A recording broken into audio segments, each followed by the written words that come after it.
God's blessings to everyone. This is a DGHradio.com news and information news update for the Caribbean, and I'm reporter SGD reporting the news for September 29th, 2025, covering the latest developments from across the Caribbean. We begin with the region on storm watch. Hurricane Humberto remains a major long-lived system over the Atlantic after briefly reaching Category 5 intensity.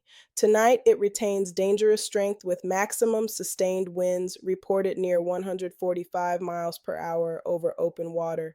While the core tracks north of many islands, its broad wind field continues to generate hazardous surf, rip currents, and bands of heavy rain for parts of the northern Caribbean and Bermuda. Authorities urge coastal communities, small craft operators, and beachgoers to stay alert, heed marine advisories, and avoid risky waters. Why this matters: extreme weather is now a routine threat to safety, tourism, and supply chains across our islands. Preparedness saves lives. Linked to the same turbulent basin, Tropical Storm Imelda soaked the Bahamas, forcing flight cancellations, school closures, and targeted evacuations in flood-prone areas. Even without hurricane-force winds, slow-moving rainmakers can overwhelm drains, push swells into low-lying neighborhoods, and disrupt everyday life.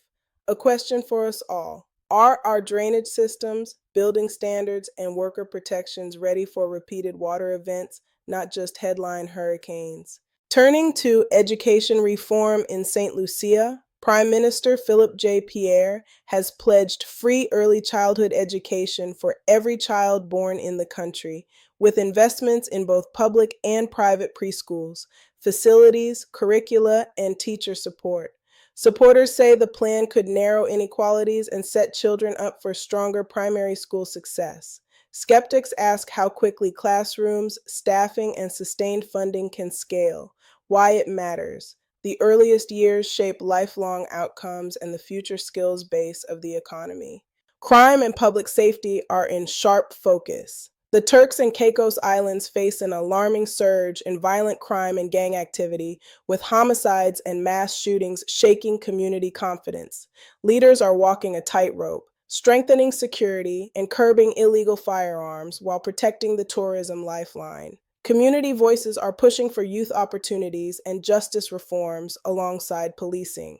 Question: what combination of prevention, prosecution, and social investment best bends the curve on violence without chilling the visitor economy? Across the Virgin Islands, an anti-crime summit convened government, law enforcement, youth groups, and civil society to craft a national strategy against gun violence and domestic abuse. Confiscations of illegal firearms underscore the import challenge. Officials emphasize that sustainable progress relies on community partnership, data-driven policing, and services for at-risk youth. Why it matters: safer neighborhoods are the foundation for learning, business growth, and family well-being. In Barbados, a suspect known as Bounty has been remanded on multiple murder charges as investigators connect cases through ballistics, digital forensics, and witness accounts. Police appeal for additional tips, while defense counsel signals plans to challenge evidence reliability. The courts are reminded to balance fair trial rights with public pressure. Question: should complex multi-homicide prosecutions proceed in phases to preserve clarity for jurors? Guyana is moving to rebuild trust at the border. After an alleged extortion incident at Cheddi Jagan International Airport, authorities ordered body cameras for all law enforcement personnel at ports of entry, with strict evidence retention rules. The aim: deter misconduct, protect travelers and officers, and strengthen the nation's reputation. Elsewhere in Guyana's interior, video of gunfire during a mining dispute in the Puruni area triggered a police probe and a broader call to improve de-escalation training, radio communications, fair claim mapping, and faster dispute mediation. Why it matters: clean borders and safe extractive zones are vital for tourism, investment, and the rule of law. Health notes now from Jamaica and the Dominican Republic. Jamaica reports a mid-year spike in suspected suicides, prompting an urgent push on crisis hotlines, counseling access, and responsible media reporting that avoids harmful detail. Families are encouraged to look for warning signs and seek help early because suicide is complex but preventable. Meanwhile, the Dominican Republic's public health officials warn that persistent rains elevate risks for respiratory infections, gastroenteritis, and mosquito-borne diseases like dengue. People are urged to keep drinking water safe, disinfect flooded spaces, clear standing water, and seek care promptly for fever or dehydration. Question: what neighborhood actions, covering water drums, clearing drains, coordinated cleanups, most effectively cut dengue risk after heavy rain? From Kingston, Jamaica, a Heart Health Awareness Week lit up the Usain Bolt statue with free screenings, school talks, and extended clinic hours. The message is straightforward: small daily choices such as walking, reducing salt, and regular blood pressure checks save lives and dollars. On the economy, a regional outlook points to slower growth for many Caribbean economies in 2025 and 2026, pressured by weaker external demand, high energy import costs, and disaster exposure, even as some oil-led outliers expand faster. The policy challenge is to diversify beyond narrow sectors, protect the vulnerable, and invest in resilience without piling on unsustainable debt. In Jamaica specifically, the Planning Institute explains why poverty numbers take months to release. A 9 to 10 month validation process with field audits and statistical cross-checks ensures that the data guiding budgets and social programs are reliable. Why it matters: credible statistics prevent misdirected spending and build public trust. Tourism and transport are adjusting to the weather.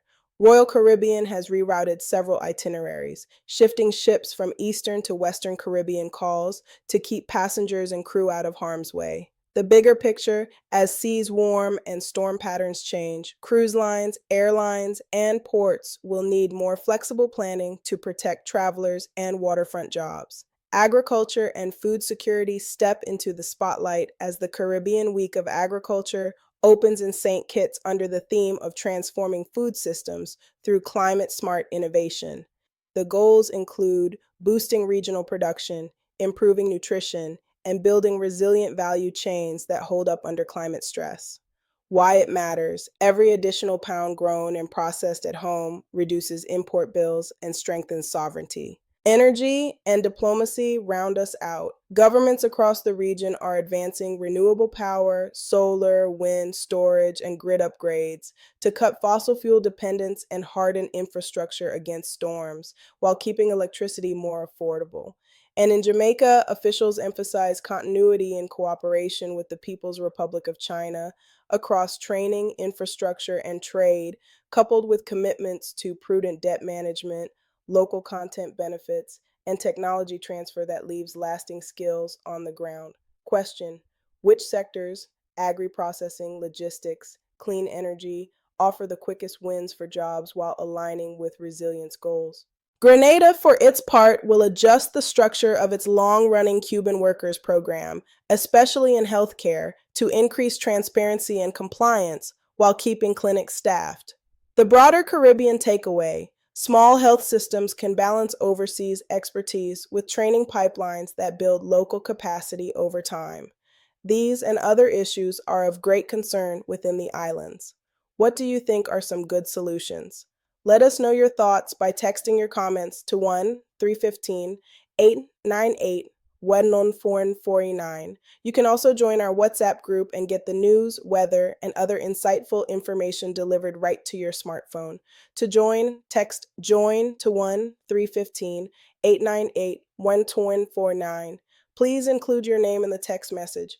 You will receive a call to verify your request. I'm your reporter, SGD, signing off for DGHradio.com. Remember, SGD and DGH, together we source, gather, and deliver daily global headlines. Because on DGHradio.com, the news never sleeps. Ciao!